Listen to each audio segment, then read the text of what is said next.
জমানার সবচেয়ে বড় মুহাদ্দিস মারা গেছে। স্বপ্নে দেখার পরে জিজ্ঞাসা করছে, কি ব্যবহার হলো আপনার সাথে? দাড়ি রেখায় চলে গেছি। দাড়ি রেখায় মানে আল্লাহর সামনে যখন দাঁড়াইছি, আল্লাহ জিজ্ঞাসা করছে, ওই বুড়া কি নিয়ে আসছিস? তখন হাদিস মনে উঠছে, সাথে সাথে বলে ফেলছি, সাদা দাড়ি নিয়ে আসছি, আর কিছু নিয়ে আসি নাই। তো আল্লাহ চেতা গেছেন, শুধু দাড়ি? তো প্রতি উত্তরে বলছে, আপনি রাগ হন কেন? এই হাদিস কি আপনি বলেন নাই জিবরিলকে? কেন হাদিসে কুদসি, আল্লাহর বাণী। আপনি কি জিবরিলকে বলেন নাই? জিবরিল আমাদের নবীজিকে বলে নাই? নবীজি কি সাহাবায়ে কেরামকে বলেন নাই? সাহাবায়ে কেরাম কি ওনার ছাত্রদেরকে বলেন নাই? আপনি নাকি সাদা দাড়ি দেখলে লজ্জা পান, এখন তো দেখতেছি উল্টা। দাড়ির কথা বললাম, আপনি চেতা গেলেন। তা আল্লাহ হাইসা দিয়া বলছে, মাফ করে দিলাম, যা।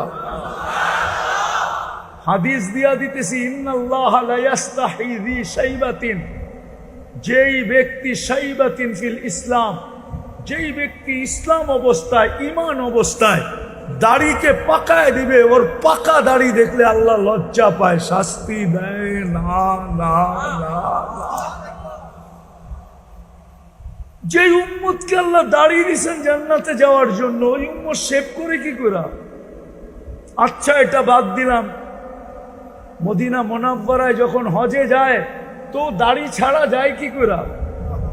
আমার তো যুগ বিয়োগে মিলে না, কিন্তু হাজারো হাজিকে দেখি বাংলাদেশি দাড়ি ছাড়া রওজার সামনে দাঁড়ায় আছে। কেননা ও দেখুক আর না দেখুক, আমাদের নবীজির রওজার সামনে দাঁড়াইলে নবীজি তো দেখে।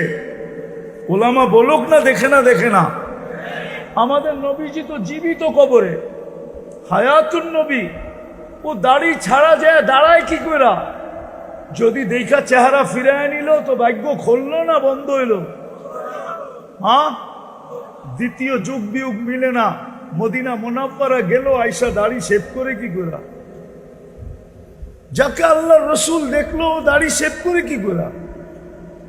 তো যেটা বুঝাইতেছিলাম মেরে দোস্ত, দাবি তো করি আল্লাহকে ভালোবাসি, কিন্তু প্রমাণ কি?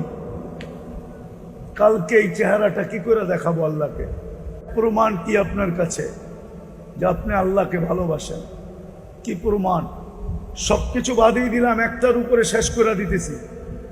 সবকিছু বাদিয়ে দিলাম, প্রমাণ হয়তো যদি আল্লাহকে ভালোবাসেন আপনি, প্রমাণ হয়তো একটা, প্রমাণ হয়তো ডেলি 5 বার আল্লাহ আমাদেরকে ডাকেন। কয়বার? যুবক ভালো মতে শুনো, ভালো মতে চলে যেতে হবে আল্লাহর কাছে। নারাজ আল্লাহকে করো না।